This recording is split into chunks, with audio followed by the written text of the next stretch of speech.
The piece I'm going to do now is actually published in one of Rachel's ebooks, and it's called Kiss My Boots. And it actually was first something that I did as part of my solo show, which is called 69 Stories, One Pervert's Tale. I first got involved in BDSM after having a very long and complicated phone sex relationship that was a result of a very short and complicated affair with a very hot British musician. I was very confused because I'd never actually had a man throw me up against a wall, put a belt around my neck, shove me down onto the bed, call me a fucking whore and a cunt, and basically sexually assault me, and my reaction was to get him coffee. And so I was confused. I had gone from someone who was pretty self-aware in her sexuality to someone who was confused and who was a seeker and was lost at sea. So I did what all people do on spiritual journeys, and I logged onto the internet. And although I thought that I was alone in my weird predilections to let people beat me and then serve them coffee and tea, I discovered that this was in fact fairly common. That there were many people who would be more than happy to beat me and then allow them to be served by me. So I joined the now notorious alt.com. It was a brand new site for perverts online, and I got myself a master online, and wasn't that great. And he would tell me to kneel, and I would kneel in front of my keyboard. And this is really hot. He was in my head. He knew what I wanted, and I was really satisfied for about a month. And then I started thinking, you know, it would be cool if I could actually get the hitting and the ordering and shit in person, you know? So I got permission from my master to go to a munch. And a munch, for all of you who don't know, is a sort of a non-sexually charged, technically, BDSM gathering. So perverts get together at a cafe. So we all are sitting there having our pancakes and tea and coffee and talking about BDSM and our kids and our lives and everything else. It's a really great way to get to know perverts outside of the dungeon.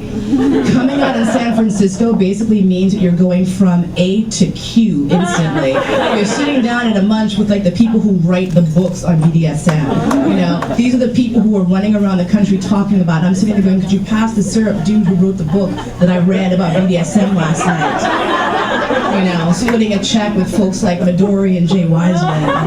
You know, this was my coming up. And so I was invited, like within the first week of my being out, with my online master, I was invited to go to a Truth or Dare party. And I said, wow, perverts playing Truth or Dare, that's gotta be fun. So I was given permission to go, and there was a list of all these rules and things I could and could not do, and the lots of contact I was and was not allowed to have, and I said, all right, I can hang. I got to the Truth or Dare party, there's 20 or 30 perverts sitting in a living room, out in the sunset in San Francisco. Nothing wrong here, and I'm really nervous for some reason, right? So I'm sitting there and I get the first question, do you want a truth or dare? And I said, all right, I'll take a truth. And so they asked me, how did you know you were kinky? So I talked for about 10 minutes or so about, you know, having this affair with this British guy and how hot he was and how he beat me and kind of raped me, but it was really hot. And then I got a coffee and, you know, and they're all sitting there like, yes, yes.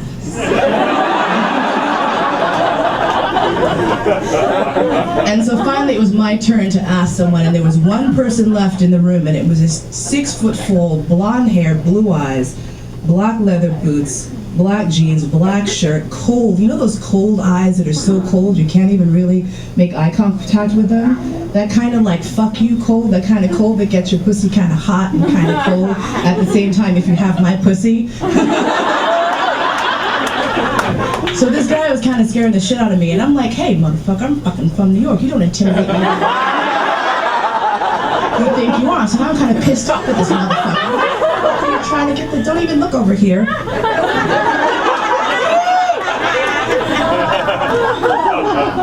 So of course he's the one that I have to ask a question. So I say, okay, would you like a truth or a dare?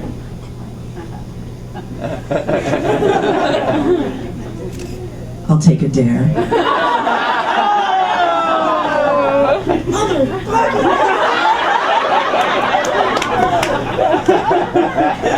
So I'm going, all right, be cool. We're like Fonzie, we're cool, right? We're going to come up with something that's going to be awesome, and it's going to show them that you are a cool pervert, that you're down, you know what's going on. And I'm sitting there and I'm like, okay. So I dare you, and I'm thinking of all the other dares, and I'm thinking he's not going to stand on one leg, be flogged while singing I'm a Little Teapot. It's not gonna happen. He's not gonna do like a penis propeller dance and say we are the world. I can't. So I'm trying to come up with something. So I go for like the simple, obvious thing. I'm like, okay, great. I know what perverts do. They do all that foot worship and bootlegging thing.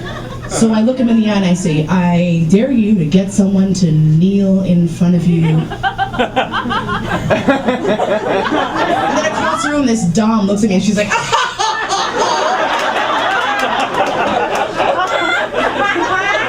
kneel and what?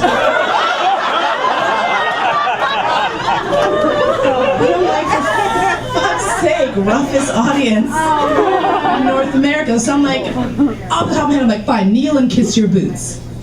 And he sits there and he looks around and says, all right. Come over here and kneel and kiss my boots. And I'm like, whoa, time. I'm pretty sure that since this was my dare, you can't say to me that I have to kneel and kiss your boots. And so the host was over and says, well, actually, there really isn't a precedent that would preclude you necessarily from being exempt from this particular, like, fine. Okay, this is all about consent, right? So all I have to do is say no. That's my job. I don't want to kneel and kiss his boots. It's kind of freaking me out. He's a little weird. I'm just going to say no.